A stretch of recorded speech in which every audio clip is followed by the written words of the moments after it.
여러분 반갑습니다. 고3 10월 학력평가 해설 2부를 시작하겠습니다. 2부에서는요, 여러분 1부에서 화법작문 공부했잖아요. 이어서 문법 공부를 하도록 하겠습니다. 오늘 마지막 모의고사를 치르느라고 정말 이제 고생 많았는데요. 오늘 고생했지만 또 우리 수능 때까지 앞으로 해야 할 일들이 또 남아 있습니다. 남은 기간 동안 준비를 잘 해야 할 텐데요. 그 준비를 잘 하기 위해서 먼저 오늘 이 해설 강의부터 또 우리가 잘 활용을 해야 하겠습니다. 문법이라고 하면 이 문법은 시험 범위가 아무래도 독서나 이런 다른 영역보다는 딱 정해져 있다고 볼 수가 있습니다.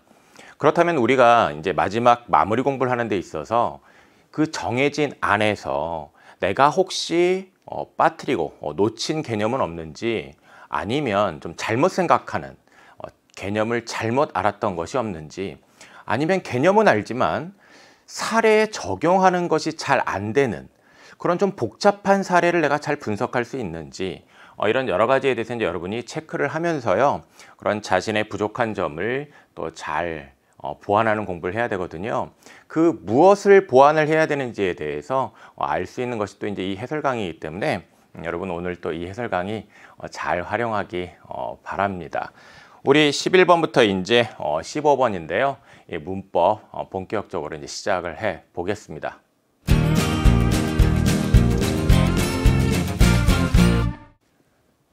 자, 문법 11번부터 시작을 하겠습니다. 11번 문제는 의문에 관한 문제입니다. 우리 문법 시험 범위가 어떤 것들인지 한번 살펴보면요, 의문이 있어요. 그렇죠? 의문에서 이 문제처럼 이렇게 의문 변동에 관한 문제가 자주 나오고 있죠. 단어도 또 역시 출제 범위입니다. 그 다음에 문장이 있죠. 그리고 담화도 있습니다. 근데 이제 담화 같은 경우에는 출제가 되었을 때 그 난도가 아주 높지는 않아요. 그리고 가끔씩 이제 출제가 되고 있는 점이 특징이고요. 그 다음에 국어의 역사가 또 있습니다. 이제 주로 중세 국어에 대해서 이제 잘 이해를 하는지를 묻는 문제가 이제 출제가 되고 있죠. 그래서 특별히 이제 우리가 좀 신경을 써야 되는 거는 이제 담화 빼고 나머지 4개는 신경을 좀 잘 써야 돼요. 그래서 내가 의문, 단어, 문장, 국어의 역사, 자, 이렇게 4개 영역에서 혹시 잘 모르는 거, 혹시 잘 분석하기에 좀 어려워하는 거, 이런 것들이 있는지 잘 살펴서 이제 공부를 해야 되겠습니다. 자, 오늘 여기 11번 이제 시작을 하는데, 보기에 AD를 발음할 때 일어나는 의문 변동을 탐구한 내용으로 적절한 것은 이라고 되어 있습니다. 여기 보기가 있는데요. 첫 번째 A, 어떻게 발음해야 하죠? 이것은 밭일이죠. 일단 밭과 그 다음에 일의 합성어입니다. 복합어죠.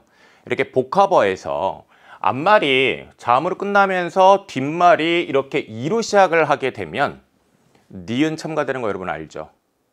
알고 있을 거라고 생각합니다.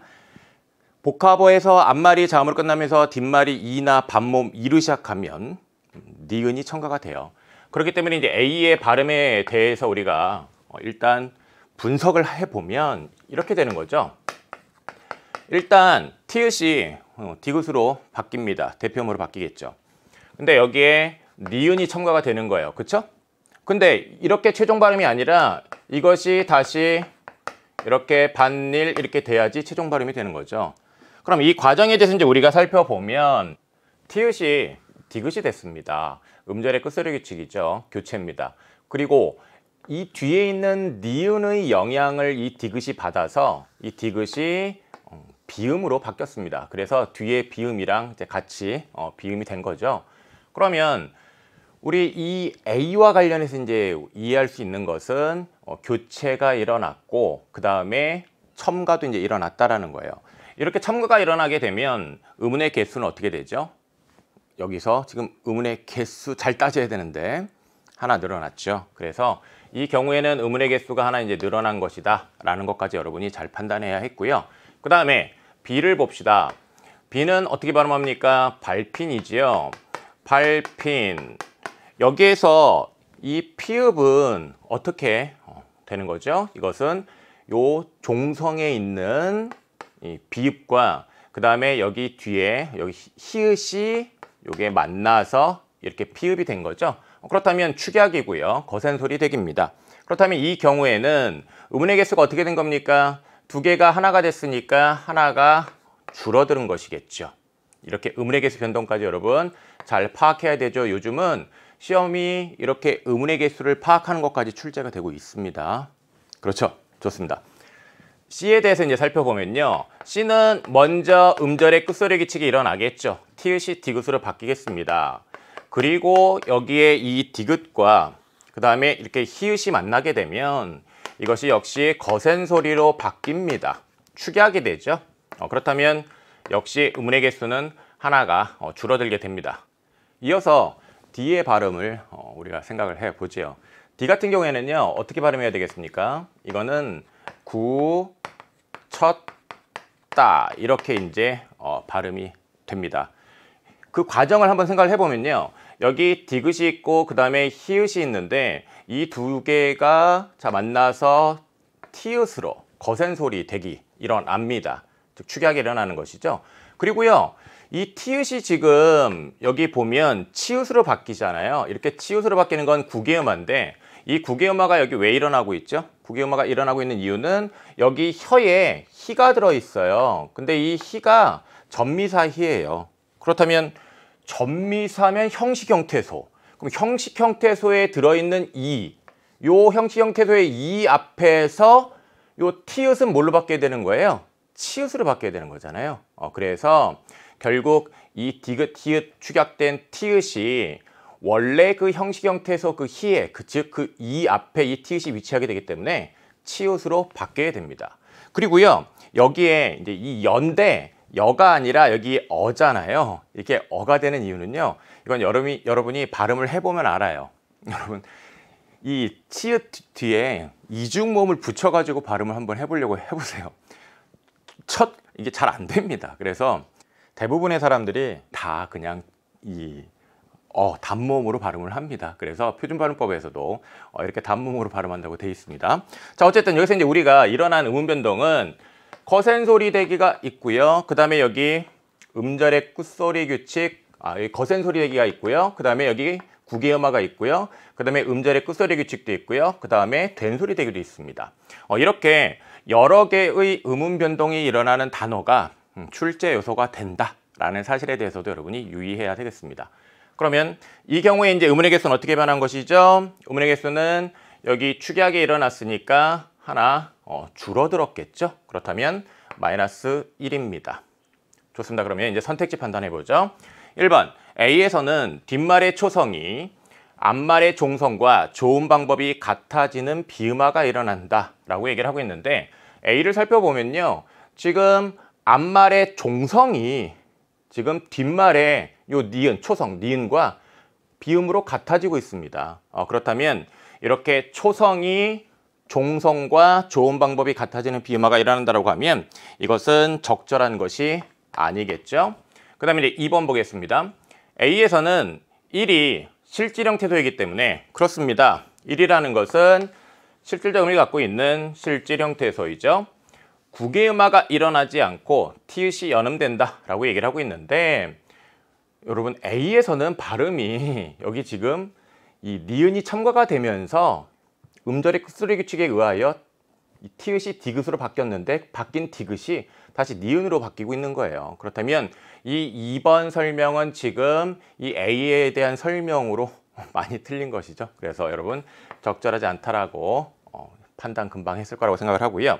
그 다음에 3번 봅시다. B와 C에서는 모두 음운 변동의 결과 전체 음운의 개수가 줄어든다 라고 되어 있는데 네, B에서 우리가 음운의 개수가 하나 줄어드는 거 확인했고요. 그 다음에 C에서도 음운의 개수가 하나 줄어드는 것 확인을 했습니다. 그렇다면 이 3번이 결국은 맞는 설명이네요. 그렇죠? 그래서 3번을 답으로 골라야 했고요. 4번 볼게요. B와 D에서는 모두 어떤 음운이 다른 음운으로 바뀌는 교체 현상이 일어난다 라고 얘기를 하고 있는데 이 B 같은 경우에는요. 지금 교체 현상이 일어나고 있지 않습니다. 여기 거센 소리 대기, 축약이 일어나고 있습니다. 뒤에서는 교체가 일어나고 있죠. 여기서 지금 구개음화도 일어났고요. 그 다음에 음절의 끝소리 규칙도 일어났고요. 그 다음에 된소리 대기도 일어났어요. 그렇기 때문에 이 D 같은 경우에는 교체가 일어나지만 B 같은 경우에는 교체가 일어나고 있지 않기 때문에 이렇게 모두라고 말하는 것은 적절하지 않다. 그 다음에 5번입니다. C와 D에서는 모두 거센 소리 대기가 먼저 일어난 후 구개음화가 일어난다 라고 얘기를 하고 있는데 C를 보면요. 여기 먼저 D굿으로 바뀌는 음절의 끝소리 규칙이 일어납니다. 그런 다음에 어떻게 됩니까? 디귿과 히읗이 만나서 거센 소리 대기가 되고 있습니다. 그렇죠? 그 다음에 여기 D 같은 경우에 보면요. 여기 디귿하고 히읗하고 만나서 거센 소리 대기가 일어나고 있고요. 그런 다음에 구개음화가 일어났어요. 그렇다면 이 설명은 D에 대한 설명으로는 적절하겠지만 C에 대한 설명으로는 지금 맞지 않죠? 그러니까 여기서 이렇게 모두라고 얘기하는 것이 적절하지 않다라는 것이죠. 자, 여러분 잘 판단했죠? 네, 좋습니다. 우리 음운 변동에 대해서요. 다소 복잡한 그런 사례들을 자꾸 여러분들이 분석하는 연습을 해야 됩니다. 그래서요. 우리 지금 10월 마지막 모의고사 아닙니까? 앞으로 또 남은 시간 동안 준비를 잘해야 되기 때문에요. 연계 교재에서 연계될 가능성이 높은 사례들만 여기 몇 개를 골라봤어요. 그래서 해설 강의를 통해서 아예 출제될 수 있는 그런 연계될 수 있는 사례까지 다 공부를 해 보겠습니다.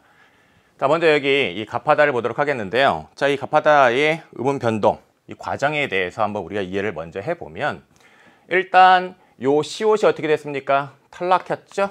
네, 탈락하고요. 그리고 이 비읍과 히읗이 어떻게 됐습니까? 여기 피읍으로 축약됐습니다. 거센 소리 대기가 일어나죠? 네, 그렇다면 지금 이 경우에는요. 음운의 개수가 이거 몇 개 줄었죠? 탈락도 있고 축약도 있어요. 그러니까 음운의 개수가 -2예요. 그렇죠? 그렇다면 우리가 -1 되는 사례를 사실은 많이 접하게 되는데 이렇게 -2 되는 경우도 있다. 이런 거 여러분이 잘 공부를 해놔야 되는 겁니다. 좋습니다. 그 다음에 이 꽃잎도 이제 살펴보면요. 꽃잎의 변동 과정은 이렇게 되는 것이죠. 일단 치읓이 어떻게 됩니까? 치읓이 디귿으로 바뀌겠죠. 음절의 끝소리 규칙. 그 다음에 앞말이 자음으로 끝나면서 이 복합어에서 뒷말이 이로 시작하고 있어요. 그러니까 니은이 들어가죠.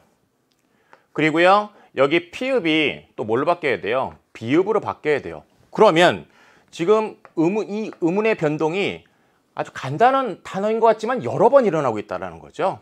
그래서 이게 최종적으로 이제 꽃, 잎 이렇게 되는데 그럼 여기에서 일어나고 있는 음운 변동 그 종류별로 다 따져보면 자, 교체 한 번, 교체 여기 2번 일어난 거예요. 그렇죠? 그리고 여기 이 디귿이 또 니은으로 바뀌는 교체가 한 번 더 일어나요. 그러니까 교체가 지금 3번이나 일어나는 것이죠. 첨가도 한 번 일어나는 것이고요. 이렇게 간단한 단어지만 음운 변동이 여러 번 일어나는 이런 단어 여러분이 잘 공부를 해야 되겠고요. 그 다음에 음운의 개수에 있어서는 여기 니은이 하나 추가됐습니다. 그러니까 이 경우에는 음운의 개수가 마이너스가 아니라 플러스 1이 되겠죠. 네, 좋습니다. 그 다음에 이 경우에는 이제 어떻게 되겠습니까? 여기 치읓이 대표음 디귿으로 바뀌는데 여기 뒷말이 또 역시 이로 시작하고 있습니다. 그러니까 니은이 들어가는 것이고 니은이 이렇게 첨가가 되니까 이 첨가된 니은에 의해서 이 디귿이 다시 니은으로 또 교체가 된 것이죠.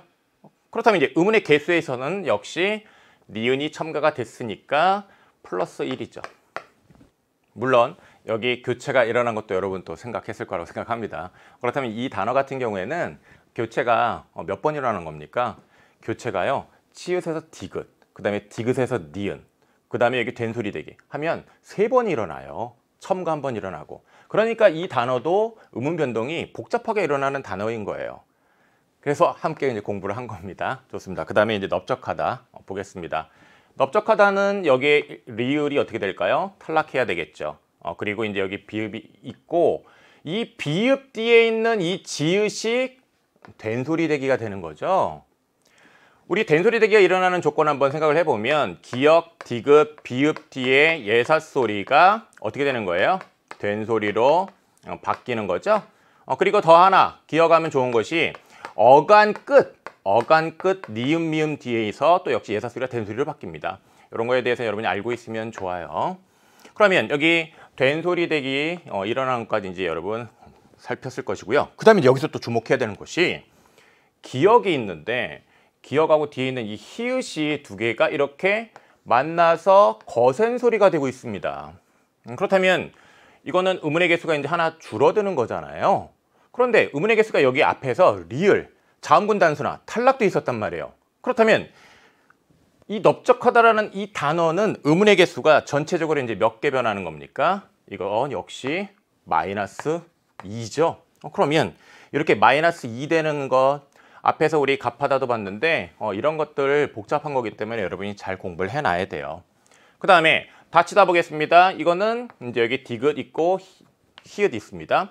그러면 일단 이거 두 개가 먼저 축약되겠죠? 축약되는 것이고 그 다음에 이 티읕이 결국은 형식 형태소 히의 이, 요 형식 형태소에 있는 이 앞에 위치하게 되기 때문에 이것이 역시 구개음화 일어나서 치읓으로 바뀌게 되는 것이죠. 그래서 이 과정에 대해서는 여러분이 이해를 하면 되겠고요. 음운의 개수 같은 경우에는 역시 축약이 일어났기 때문에 마이너스 1입니다. 그 다음에 닭하고는 어떻게 되겠습니까? 여기에 리을 탈락하게 되고 그 다음에 이 기역과 히읗이 또 역시 축약이 일어나요. 그렇다면 음운의 개수 마이너스 2예요. 그렇죠? 이런 게 시험에 나온다니까요. 좋습니다. 그 다음에 들끓는 여기 들, 그 다음에 끌른입니다. 그럼 여기 히읗이 탈락할 텐데 히읗이 탈락한 다음에 요 앞에 유음이 있으니까 뒤에 있는 니은이 이렇게 유음으로 바뀌어서 두 개가 같아졌습니다.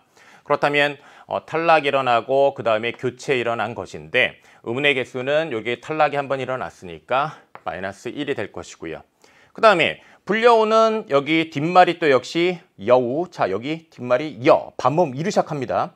그러면 앞말 자음을 끝나면서 뒷말 이렇게 반모음 이루 시작하게 되면 여기 어떻게 돼요? 니은이 들어가는 거예요. 그러면 이 과정은 이렇게 되는 것이죠.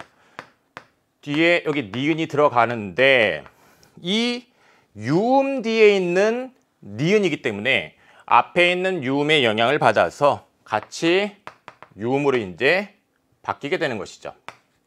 그래서 이렇게 불려오 이렇게 되는 것인데 그렇다면 이제 이 과정과 관련해서 이제 우리가 물을 수 있는 건 뭐냐면 일단 첨가가 있어요. 그렇다면 음운의 개수는 하나 늘어난 것이고 그렇죠? 그 다음에 교체도 있다라는 사실까지 잘 파악할 수 있어야 되겠습니다. 우리 조금만 더 해볼게요. 자, 여기까지만 이제 하도록 하겠는데 여기까지 이렇게 또 요 사례들을 분석을 하고 나면 정말 연계교재에서 이제 여러분들이 공부해야 되는 그런 복잡한 음운 변동은 다 공부했다라고 볼 수 있습니다. 우리 예전에 수능 출제된 것들 보면요, 연계교재에 있는 이런 복잡한 사례들이 연계돼서 출제가 됐거든요. 좋습니다. 그 다음에 OMC를 보면요, 이것은 요 시옷이 어떻게 되는 거겠습니까? 대표물이 일단 바뀌겠죠. 대표물이 바뀐 다음에 뒤에 있는 비음의 영향을 받아서 이것이 이렇게 니은으로 바뀌는 것입니다. 그렇다면 교체가 여기서 지금 두 번 일어났어요. 그리고 비읍 뒤에 있는 시옷이니까 비읍 뒤에서는 이렇게 된소리 대기가 일어나는 것이죠. 네, 그렇다면 교체가 또 한 번 더 일어납니다. 그러면 지금 여기서 교체가 세 번 일어나는 거예요. 이렇게 음운 변동의 횟수도 여러분들이 정확하게 따질 줄 알아야 돼요. 그러면 우리 마무리 공부하는 데 있어서 자, 신경 써야 되는 것, 일단 기본적으로 음운 변동의 종류 파악할 수 있어야 되겠죠. 그리고 음운 변동의 횟수, 그리고 음운 개수의 변화입니다. 그래서 횟수와 그 음운 개수 잘 따지는 것, 내가 잘할 수 있는지를 마지막까지 체크를 하면서 여러분 공부를 마무리해야 되겠습니다. 그 다음에 이제 여기 이것은 어떻게 되겠습니까? 일단 리을이 탈락하겠네요. 그 다음에 피읍이 대표음 비읍으로 바뀌겠네요. 대표음 비읍으로 바뀐 다음에 이 뒤에 있는 니은 때문에 이것이 이렇게 미음으로 바뀌는 거잖아요.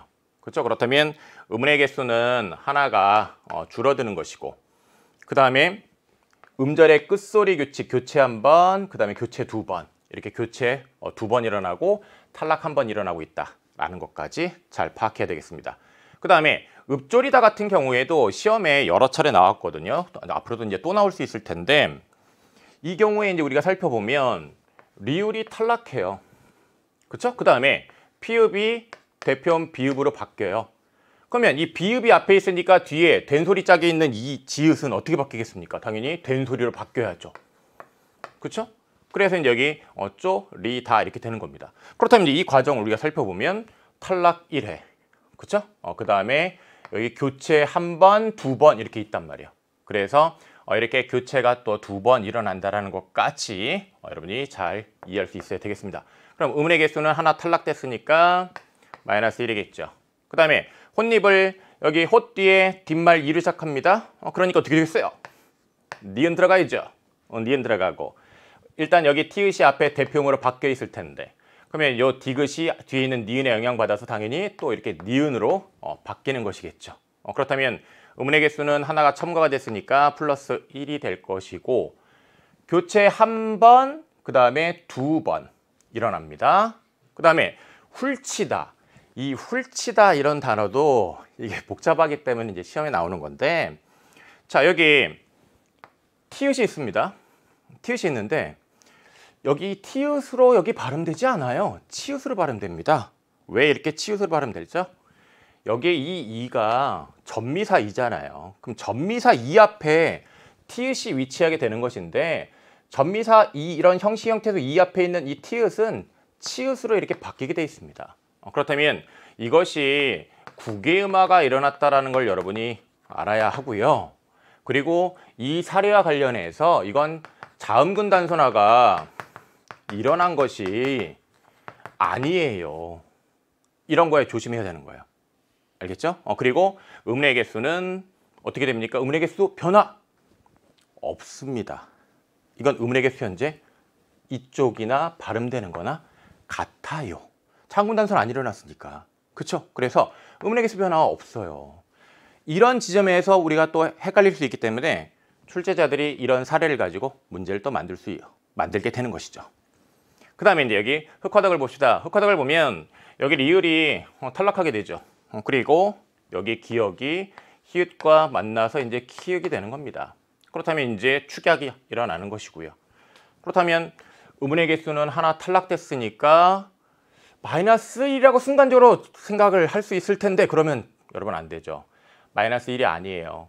탈락 1번이 있고요. 그 다음에 축약까지 있기 때문에 이 사례에 이제 조심해야 될 것은 마이너스 2라는 겁니다. 그래서 의문의 개수가 또 역시 마이너스 2라는 것의 사례로 여러분이 또 이걸 잘 공부를 해 놔야 되겠습니다. 알겠죠? 자, 우리 연계에 대해서 공부해야 될 것까지 다 공부 끝냈습니다. 좋습니다.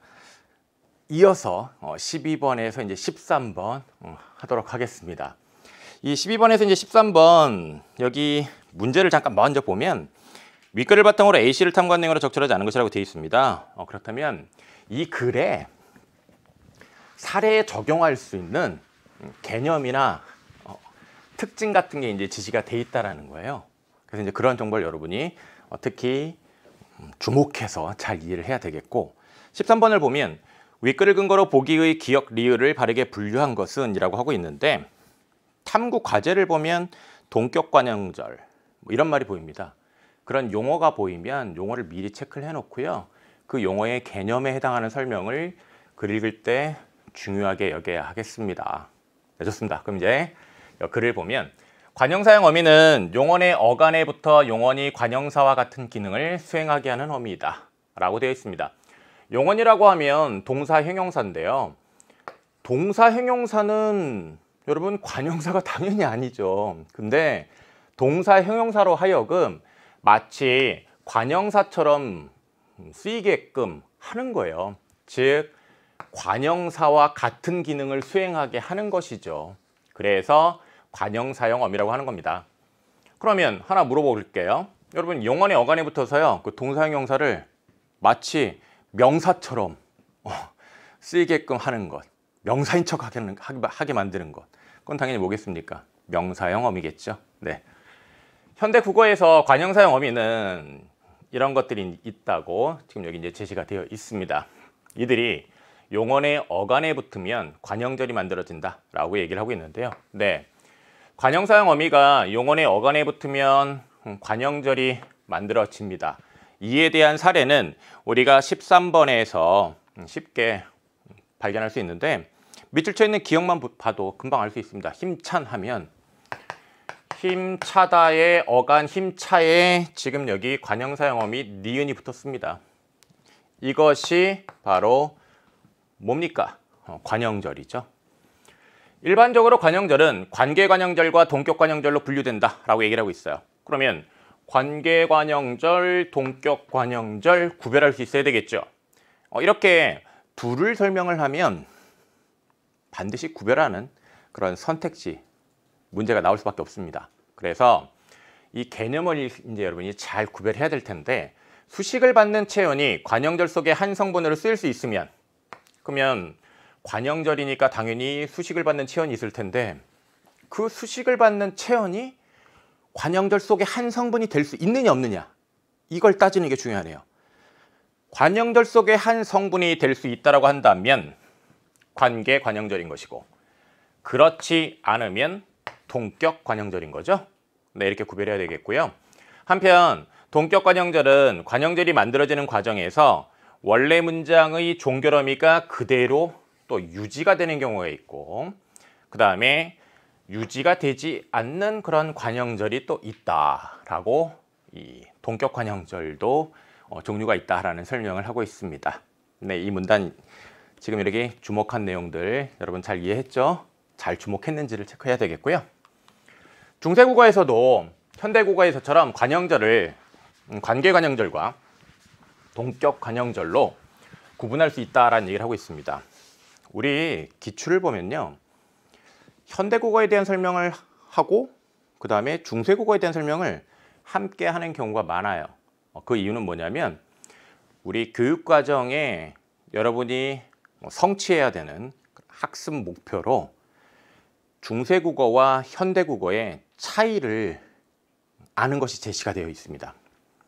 평가원에서 수능 문제 낼 때요. 그냥 막 내지 않습니다. 바로 그 교육과정에 성취 기준, 여러분이 성취해야 되는 학습 목표와 관련하여 문제를 만들어요. 그래서 그런 학습 목표가 있기 때문에 현대국어와 중세국어에 대한 설명을 같이 주고서 이 둘의 차이점에 대해서 중세국어의 특징에 대해서 탐구하게 하는 겁니다.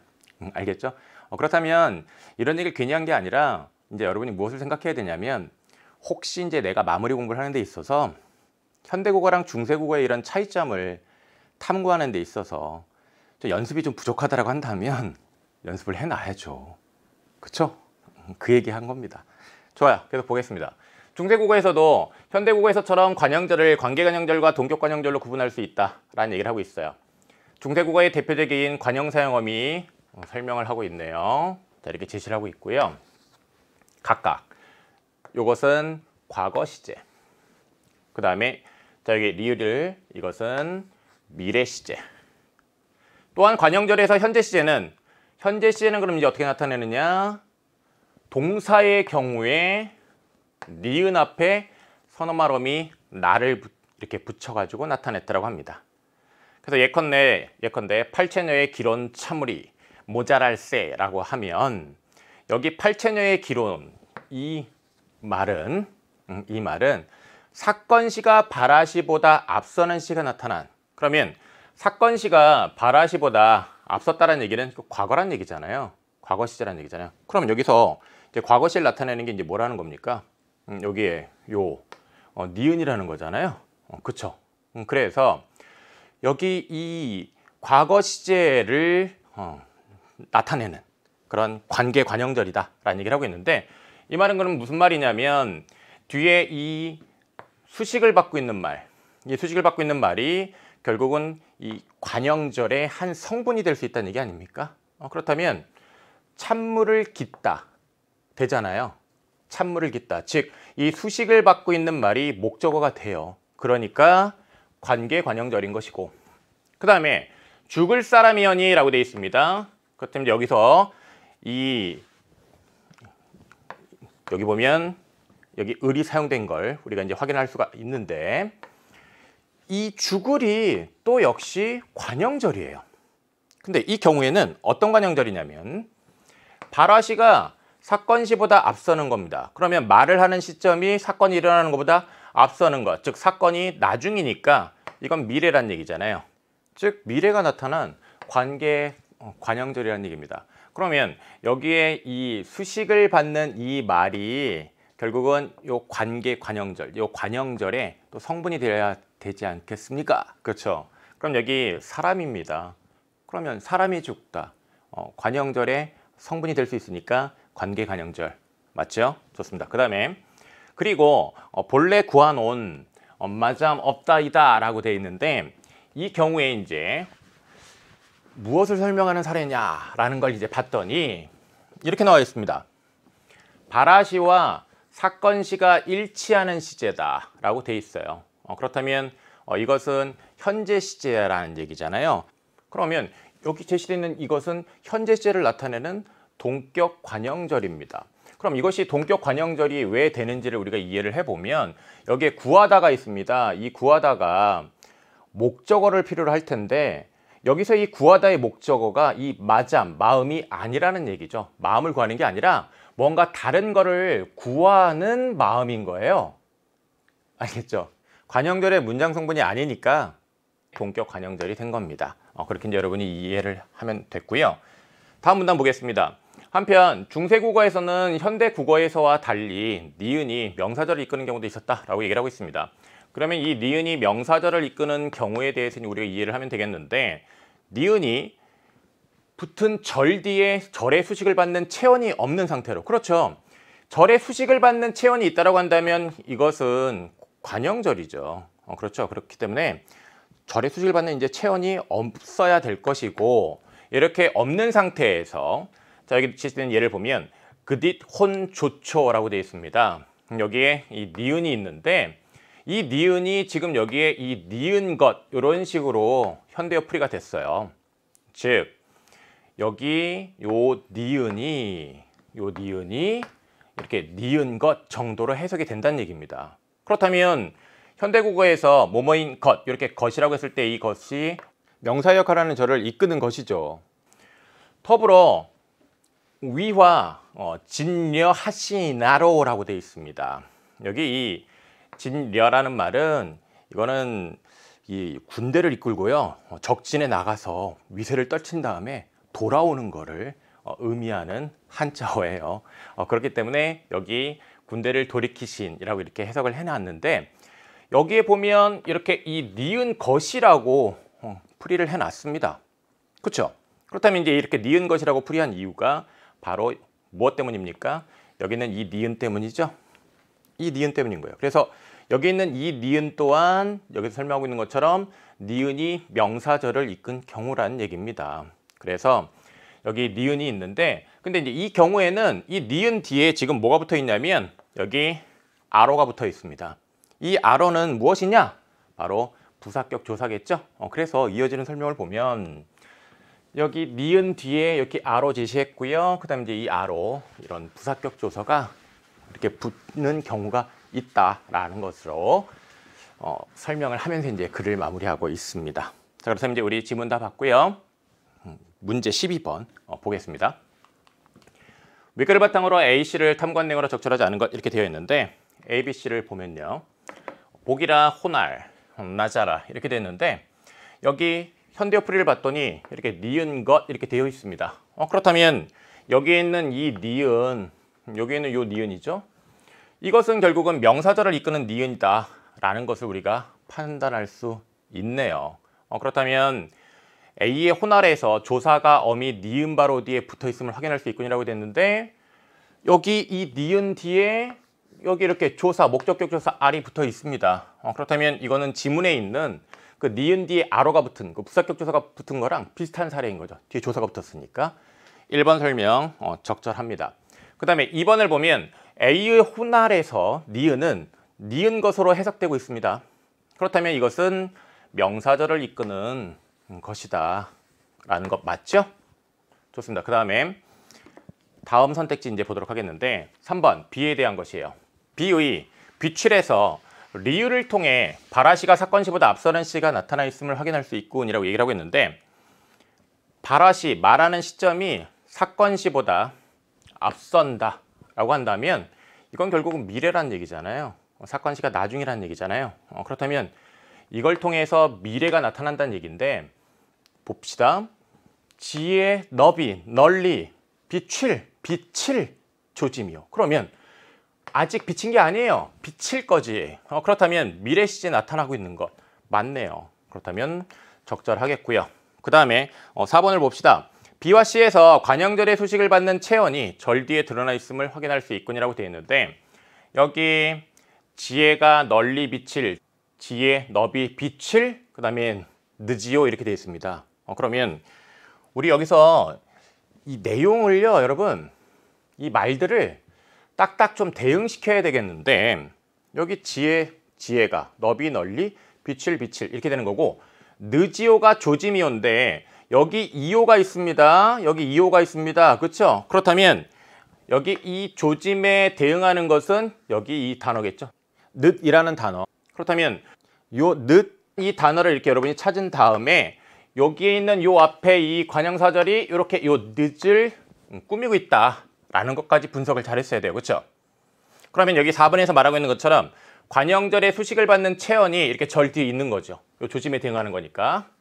그 다음에 법 즐기난 마잠이 있던 데는 이렇게 돼 있는데 현대어 풀이를 보면 법 즐기는 이렇게 돼 있고요. 그 다음에 마잠이가 마음일 것이고 그 다음에 있던 데는 있더라면이 될 텐데 그러면 여기 마잠 이 마잠이 여기 이제 마음에 대응한다는 것도 역시 우리가 찾을 수 있습니다. 그러면 여기 역시 이 관형사절이 이 마잠 체언을 꾸미고 있습니다. 그렇다면 4번 적절하겠죠. 네. 그 다음에 이제 5번을 보면 B와 C에 있는 관형절은 수식을 받는 체언이 관형절 속의 한 성분으로 쓰일 수 있는 특징이 있음을 확인할 수 있군이라고 되어 있는데 그러면 이 체언들이 관형절 속에 이제 한 성분이 되느냐 안 되느냐 이걸 판단해야 되잖아요. 그렇죠? 그러면 여기를 보면 지혜가 널리 비치다. 그러면 주어 수어가 갖추어집니다. 여기에 이 조짐, 즉 이 늦이라는 말은 여기에서 한 성분이 될 수 있는 게 아니에요. 그러면 이것은 관계관형절이 아니라 동격관형절이죠. 그렇죠? 그 다음에 여기 보면 법 즐기는 마음이라고 되어 있는데 즐기다의 목적어는 법입니다. 마음이 목적어가 아니에요. 그러면 여기서 이 마음 또한 여기 이 관형절의 한 성분이 될 수 있는 게 아닙니다. 그렇다면 이건 역시 관계관형절이 아니라 동격관형절이에요. 그러면 여기 지금 5번에서 BC에 대해서 관계관형절이라고 지금 설명을 해놨는데 맞습니까? 맞지 않겠죠? 그래서 여러분이 5번을 답으로 골랐어야 됩니다. 지문에서 개념적으로 2개 이상의 개념을 설명하고 있으면 반드시 그 둘을 잘 구별할 수 있어야 되겠습니다. 13번 가겠습니다. 윗글을 근거로 보기의 기억 리을을 바르게 분류한 것은 이라고 이제 얘기를 하고 있습니다. 분류를 해보도록 하죠. 여기 이제 탐구 자료를 보면 힘찬 함성이 운동장에 울려 퍼졌다 라고 되는데 힘찬은 뭐가 힘찬 거예요? 함성이 힘찬 거잖아요. 그렇다면 수식받는 말이 요 관형절의 성분이 될 수 있습니다. 그렇다면 이것은 관계관형절이에요. 그러면 동격관형절에 해당합니까 해서 아니오에 되겠죠. 그 다음에 누나는 자동차가 전복된 기억을 떠올렸다 라고 얘기를 하고 있는데 자동차가 전복된 기억 이 기억이 자동차가 전복됐다라는 이 문장의 한 성분이 될 수 있는 게 아니죠. 그렇다면 니은은 동격 관형절에 해당이 되네요. 그쵸? 그리고요. 나는 형이 조사한 자료를 보고서 인용했다 라고 하면 여기 이 형이 조사한이 자료를 꾸미고 있는데 자료는 형이 자료를 조사하다. 그렇다면 이 자료가 앞에 관형절의 한 성분이 되니까 디귿은 관계 관형절이네요. 동격 관형절이 아니네요. 그리고요. 리을을 보면 내가 그 일을 한다는 사실은 확실히 변함없다라고 되어 있는데 내가 그 일을 한다. 이 사실은 앞에 관형절의 한 성분이 될 수 있는 게 아니에요. 그렇다면 이 리을은 바로 뭐가 되는 겁니까? 동격 관형절에 해당이 되네요. 그럼 니은 리을이고요. 2개의 동격 관형절을 또 나눠야 되네요. 관형절이 만들어지는 과정에서 원래 문장의 종결 어미가 그대로 유지됩니까? 그대로 유지가 돼 있네요. 여기. 그쵸? 돼 있단 말이에요. 그렇죠? 그렇다면 돼 있으면 얘니까 C에 들어갈 것은 결국은 리을이네요. 리을이고 그 다음에 니은을 보면 자동차가 전복된, 자동차가 전복되다가 아니잖아요. 되다는이 아니잖아요. 그러니까 이것은 유지됩니까의 아니오가 되겠죠. 그렇기 때문에 B에는 니은이 들어가야 되네요. 그렇다면 A에 기역 디귿 들어가고, 그렇죠? 그 다음에 B에 니은 들어가고 C에 리을 들어가는 것, 바로 이 4번이네요. 4번 답을 했죠? 5번 바꿔놨습니다. 그렇죠? 답 될 수 없습니다. 좋습니다. 그 다음에 이제 이어서 14번 볼게요. 보기의 밑줄 친 단어의 품사에 대한 이해로 적절하지 않은 것은 이라고 얘기를 하고 있습니다.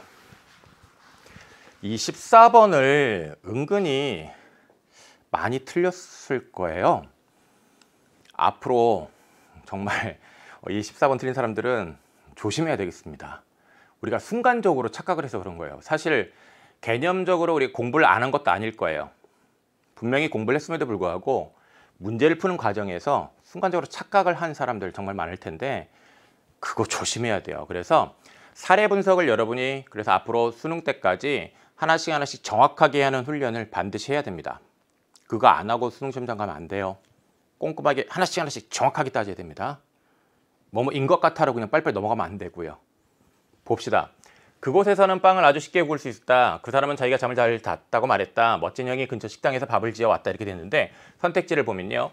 기역의 그것과 니은의 그는 어떤 초소나 대상을 지시하는 대명사이다 라고 돼 있습니다. 이걸 딱 얼핏 딱 순간적으로 보면 그렇지 지시하고 있지 이렇게 생각을 하면서 맞다라고 판단을 하고 넘어가게 돼요. 그런 착각을 하면 안 되는 거였죠. 여기 지금 뭐라고 나와 있습니까? 대명사라고 있잖아요. 지금 여기에 이 지시라는 말만 신경 쓰고 대명사라는 이 지점에 대해서 정확하게 이 얘들이 대명사에 해당되는지 안 되는지를 판단을 했어야 되는데 안 한 사람들 조심해야 된다는 얘기예요. 여기 이 그는요 뒤에 사람을 꾸미고 있잖아요. 그 뒤에 격조사 한번 넣어보세요. 그가 사람은 말이 돼요? 이 조사 여기 결합 안 되죠 사이에. 이건 여러분 대명사 아니에요. 여기 뒤에 사람의 의미를 한정하고 있는 관형사죠. 그렇다면 이 니은의 그는요 지시 관형사입니다. 지시한다라는 것만 요것만 보고서 순간적으로 착각하면 안 됐다. 실수하지 맙시다. 알겠죠? 네. 그것은 어떤 처소를 지시하는 대명사 맞죠. 좋습니다. 그 다음에 2번 봅시다. 기역의 아주와 니은의 잘은 용언 앞에 놓여서 그 뜻을 한정하는 부사이다 라고 되어 있는데요. 아주 쉽게 그 다음에 잘 잤다. 그러면 여기에 쉽다는 문장 성분은 부사어지만 문장 성분 부사어죠. 그런데 품사는 뭐예요? 품사는 쉽다. 형용사입니다.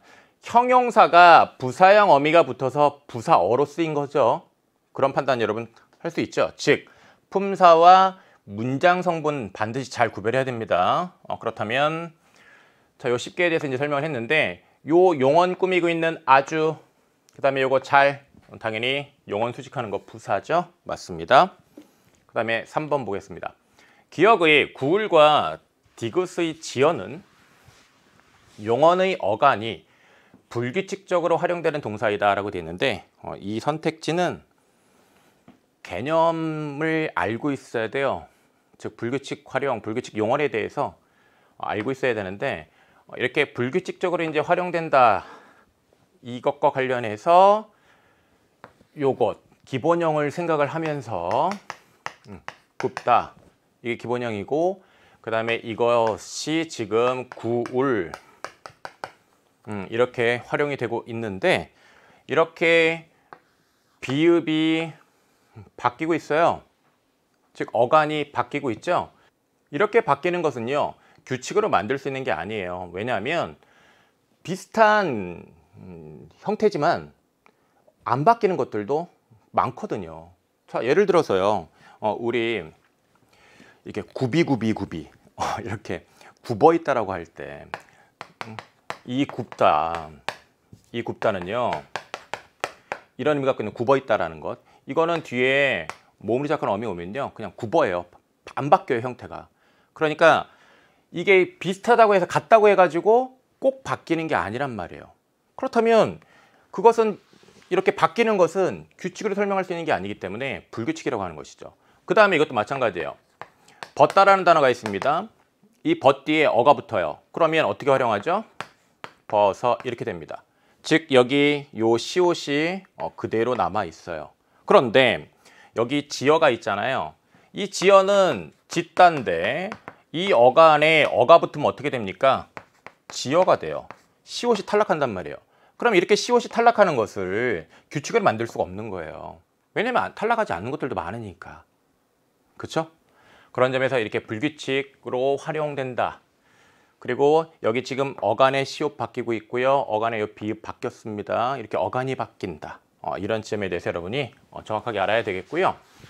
우리 올해 연계교재에 이 불규칙 활용에 대해서 여러 문항이 나와 있어요. 그래서 요 불규칙 활용과 관련해서 살짝 조금 더 요 문제 해설 끝난 다음에 더 공부를 하고 다음 문항으로 넘어가겠습니다.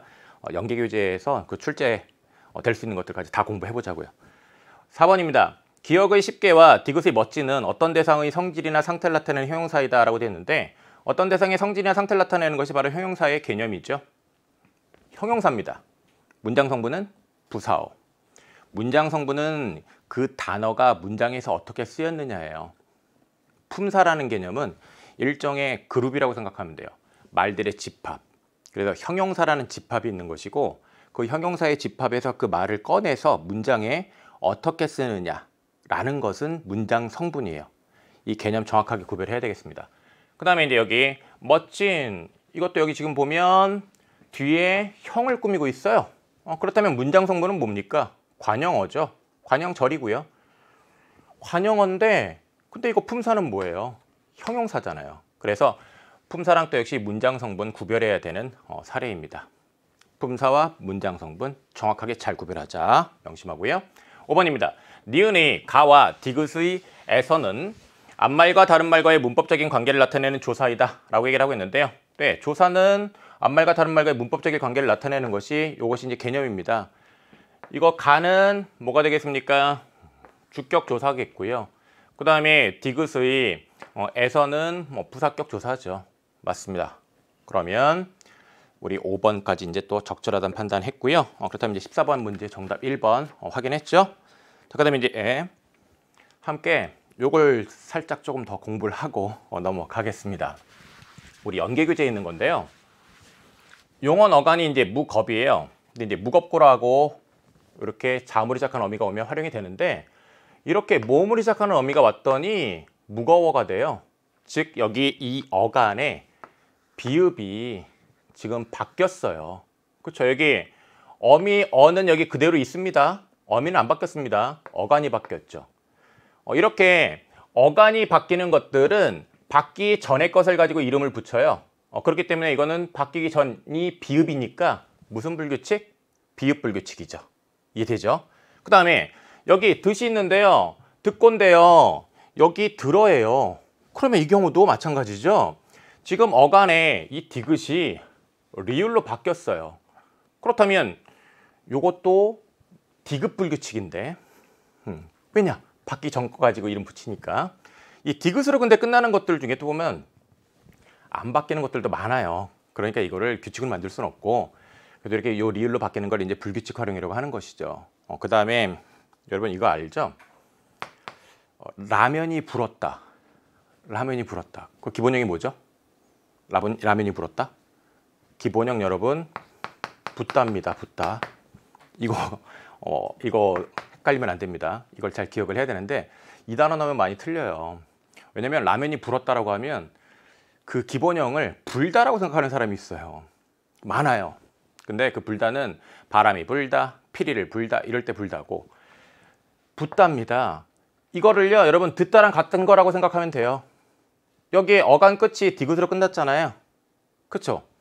모음으로 시작하는 거 오니까 리을로 바뀌잖아요. 똑같이 리을로 바뀌는 거예요. 디귿 불규칙이에요. 알겠죠? 네. 그 다음에 여기 이르 곤데 이르 러라고 바뀌잖아요. 그렇다면 여기에 어가 지금 러로 바뀐 거예요. 왜 이렇게 판단해야 되냐면 여기 이르가 여기 그대로 있거든요. 그쵸? 그대로 있잖아요. 그러면 어간은 안 바뀌었고요. 이건 어미가 바뀐 거예요. 어미가 변화한 것이고, 어미가 변화하는 거는 어간이 바뀌는 것과 달리 이름을 어떻게 붙이냐면 바뀐 걸로 이름 붙여요. 그러면 이건 러블 규칙이죠. 러블 규칙. 어미가 바뀐 겁니다. 그 다음에 여기 파랏인데요. 여기 지금 파래가 되고 있는데 이 과정을 우리가 이해를 해보면 이 파랏띠에 아가 오면요. 보세요. 히읗이 탈락하고 있어요. 그러면 아 맞나요? 그럼 똑같은 아니까 앞에 하나 아가 탈락한다고 치면 그러면 파에 리을 남아요. 근데 여기 지금 파라가 아니에요. 파라가 아니라 파레예요. 그러면 아가 에로 바뀐 거예요. 그 다음에 파랏 요 어간도 지금 여기 지금 바뀌었죠? 그러니까 이 경우에는 이거는 어간과 어미가 모두 바뀐 거다라는 거죠. 이렇게 어간과 어미가 모두 바뀌는 거는 이 히읗불 규칙, 이게 이제 대표적인 것이죠. 그래서 이렇게 어간과 어미가 모두 바뀐다는 것도 여러분이 공부를 꼭 해야 되겠고요. 그 다음에 이건 방금 전에 우리 본 거죠. 이 짓다의 짓, 시옷이 이렇게 탈락하고 있습니다. 시옷불 규칙입니다. 어간이 바뀌었으니까 바뀌기 전 거 가지고 이름 붙이는 거죠. 네, 좋습니다. 그 다음에 연계교재에 요게 하나 더 있는데 우리 러블 규칙이랑 구별할 수 있어야 돼서 잠깐 보고 넘어가겠는데, 치르다 그 다음에 이제 치러가 됩니다. 이 의가 탈락하고 있는데 어간 끝이 의로 끝나고 있죠. 이렇게 어간 끝이 의로 끝나고 그 의 뒤에 몸을 시작하는 어미가 올 때 의가 탈락하는 게 일반적이에요. 아주 일반적인 현상입니다. 굉장히 많은 말들에서 나타나는 현상이죠. 쓰다, 이거 이 쓰 뒤에 여러분 붙여보세요. 어떻게 됩니까? 되잖아요. 그러니까 즉 의가 탈락하잖아요. 이렇게 의가 탈락하는 게 광범위하게 나타나는 현상이기 때문에 이 의 탈락하는 거는 일단 규칙이라고 해요. 이건 규칙으로 만들 수 있으니까. 굉장히 많은 말들에서 나타나니까. 그래서 의 탈락하는 거는 이제 규칙 활용이라고 얘기를 하고요. 자, 여기 어간 끝이 의로 끝나는 말들 중에 이렇게 특이한 것들이 있습니다. 이런 것들이 이제 소수인데, 이르다인데, 자, 이르 뒤에 붙었더니 이르러 됩니다. 자, 이 경우에 요거 방금 전에 공부했습니다. 러블 규칙이에요. 근데 이르다 중에 여러분 좀 시간이 이르다, 그 다음에 말하다의 의미 갖고 있는 이르다, 이런 거는요, 이르 뒤에 여러분 오면요 어떻게 활용하죠? 일러 이렇게 되죠? 요거랑 좀 구별해야 돼요. 일러는 어떻게 바뀌는 거냐면 여기 지금 여기에 그대로 있어요. 그쵸? 그렇다면 뭐가 바뀐 겁니까? 지금 여기 이 이르라는 이 어간이 이렇게 바뀐 거예요. 그렇다면 이건 어간이 바뀐 거다. 그죠? 어간이 바뀐 거고요. 그러면 바뀐 부분을 찾아보면 바뀐 부분은 결국은 여기 리을 리을인데 여기 르잖아요. 그렇죠? 이는 그대로니까. 그래서 얘는 뭐라고 붙이냐면 르블 규칙이라고 하는 거예요. 르블 규칙. 어간이 바뀌는 건 바뀌기 전 거 가지고 이름 붙이니까. 알겠죠? 네, 좋습니다. 그 다음에 요 부르다. 그럼 이제 판단해 보세요. 이거 무슨 불규칙이에요? 부르다. 러블 규칙입니까? 아니죠. 이거 바로 이게 르블 규칙이라는 거 판단했죠? 이거랑 똑같은 사례잖아요. 자, 그러면 여기 따르다, 푸르다, 오르다를 위에 기역, 니은, 디귿이랑 대응시켜 보세요. 요 따르다는 어떻게 되는 겁니까? 이거는 따라 이렇게 되니까 이건 뭐에 해당되겠습니까? 기역에 해당되겠죠. 그렇다면 이것은 규칙 활용입니다. 그 다음에 푸르다는 푸르러죠. 푸르러. 그렇다면 이건 니은에 해당합니다. 러블 규칙입니다. 그 다음에 오르다는 이건 올라죠. 올라. 올라니까 이건 디귿에 해당되겠죠. 그렇죠? 그렇다면 디귿과 이제 같은 사례겠죠. 그렇기 때문에 이거는 르블 규칙입니다. 자, 여기 기역, 니은, 디귿의 경우까지 여러분 잘 구별했죠? 네, 좋습니다. 우리 연계교재에서 여러분이 꼭 공부해야 되는 것까지 짚었고요. 자, 마지막 15번 보도록 하겠습니다. 보기에 제시된 선생님의 질문에 대한 답으로 적절하지 않은 것은 이라고 얘기를 하고 있는데, 선생님께서 남북한의 사전을 탐구하는 활동을 하고자 합니다. 가와 나의 자료를 비교해 볼까요? 했어요. 표준국어 대사전에 이렇게 대로 1 있고 대로 10 있습니다. 대로 1은 의존명사예요. 의존명사와 관련해서 꼭 기억하고 있어야 되는 것. 의존명사 앞에 뭐가 있죠? 관형어가 있다라는 건 여러분 알죠? 관형어 띄고 의존명사죠. 이거 꼭 기억해야 되겠습니다. 그래서 여기 예를 보면 집에 도착하는 대로라고 돼 있어요. 틈나는 대로라고 돼 있어요. 그쵸? 그렇다면 앞에 꼭 이렇게 관형어 있다 알 수 있고요. 그 다음에 이제 대로십은 조사인데 조사는 앞에 체언이 있죠. 그렇죠? 그래서 여기 것, 체언 뒤에 대로 이렇게 있습니다. 그렇죠? 좋습니다. 그러면 체언 뒤에 붙는 게 조사고요. 밑에 나로 뭐가 제시가 되어 있냐면 조선말 대사전이 이제 제시가 되어 있는데 이 조선말 대사전에는 이제 대로 6을 제시를 하고 있는데 불완전이란 말이 있습니다. 불완전은 무엇이냐? 의존명사를 뜻하는 말이래요. 그래서 여기 1, 2, 3, 4를 봤더니 명령대로 체언 뒤에 붙어 있네요. 그럼 분석할 수 있죠. 근데 여기 보세요. 책이 그가 펼쳐놓은 대로 있었다라고 되어 있습니다. 여기 앞에 관형어가 있는데 그 뒤에 그대로 지금 대로가 붙어 있어요. 띄지 않고.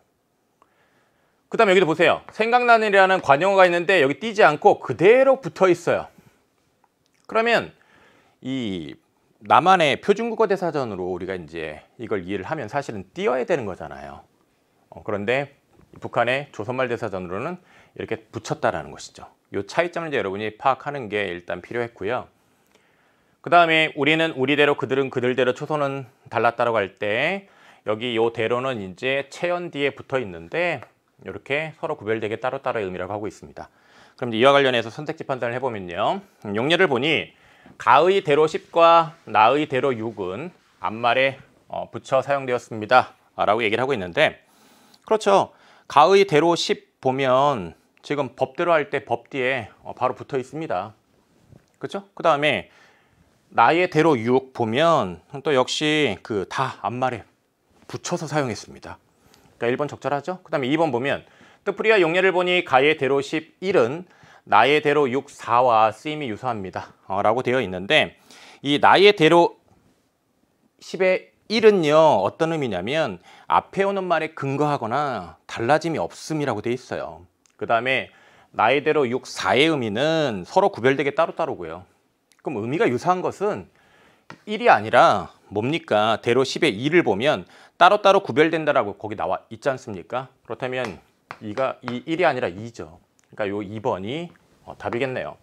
그 다음에 3번을 보면 품사 정보를 보니 가의 대로 1, 대로 10과 나의 대로 6은 문장의 첫머리에 쓰일 수 없는 말입니다 라고 되어 있는데 가의 대로 1은요 품사가 무엇이냐면 의존명사예요. 그렇죠. 의존명사는 관형어 뒤에 꼭 쓰이는 거예요. 그 다음에 대로 10은 조사잖아요. 그럼 조사는 체언 뒤에 쓰이는 거예요. 그 다음에 나도 같은 경우 이 나의 대로도 보면 이거 지금 의존명사로 우리가 이제 생각을 할 수가 있는데 이것도 앞말 뒤에 꼭 있는 거예요. 그러니까 문장의 첫머리에 쓸 수 없는 말이라는 거 맞는 말이겠죠. 그 다음에 4번을 보면 뜻풀이를 보니 가의 대로 1, 대로 10과 나의 대로 6은 하나의 표제어의 두 가지 이상의 뜻이 있는 말입니다. 네, 거기 지금 뭐 대로 1에도 1, 2, 3, 대로 10에도 1, 2, 대로 그 다음에 거기 6, 조선말 대사전에도 보면 1, 2, 3, 4 여러 의미가 있습니다. 당연히 맞고요. 5번 뜻풀이와 용례를 보니 너는 너대로 나는 나대로 길을 가다의 대로는 가에서는 조사이지만 이라고 됐는데 네, 여기 대로가 체언 뒤에 붙어 있습니다. 이렇게 체언 뒤에 붙어 있으면 이건 조사죠. 그런데 이걸 이제 조선말 대사전에서 이제 우리가 요거를 생각을 해보면 이거는 불완전이라고 되어 있습니다. 그럼 이제 불완전의 그 풀이가 뭐라고 나와 있냐면 의존명사를 뜻한다 라고 되어 있으니까 명사다 라고 이렇게 이해할 수 있겠죠. 그렇다면 적절합니다. 네, 그래서 15번의 정답은요 2번인 거죠. 우리 1시간 동안 문법 공부를 했습니다. 모의고사 문제도 풀었지만요 연계교재에서는 여러분이 꼭 공부해야 되는 것도 함께 공부를 해서요 앞으로 남은 기간 동안 여러분이 대비를 좀 더 효과적으로 잘 할 수 있도록 해봤습니다. 도움이 됐을 거라고 생각을 하고요. 저는 또 독서에서 공부를 할 때 만나겠습니다. 안녕.